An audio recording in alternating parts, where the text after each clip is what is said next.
اللہ تعالیٰ نے قرآن میں ہر خوبی پیدا کی ہے. رب سے فیضان مجھے ملے. روزے کا ذکر قرآن میں، عدل کا ذکر قرآن میں، مساوات کا ذکر قرآن میں، ہر چیز کا ذکر قرآن میں.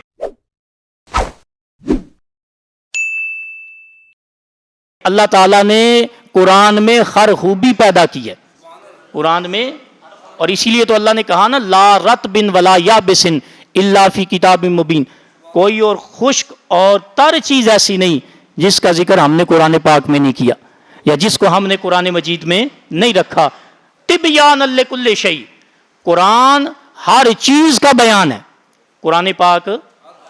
بولیں ذرا مل جائیں ساتھ، قرآن ہر چیز کا بیان ہے. تو اس لیے ہم کہتے ہیں کہ قرآن کے اندر اللہ کی حاکمیت کا ذکر قرآن کے اندر ہے، انبیاء کا تذکرہ قرآن کے اندر ہے، امام الانبیاء کا تذکرہ قرآن کے اندر ہے، صحابہ کا تذکرہ قرآن کے اندر ہے،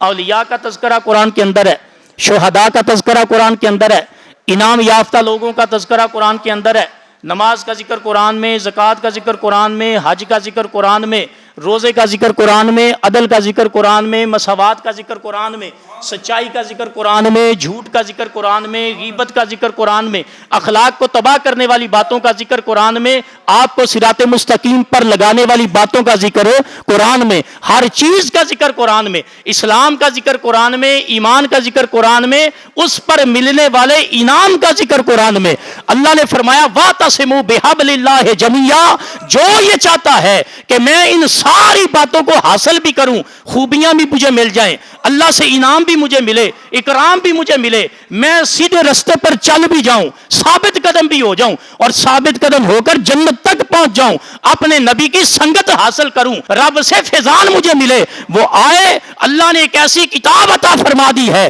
جو ہمارے لیے ابتدا سے لے کر انتہا تک ہمیں بلند کرنے کے لیے آ گئی ہے.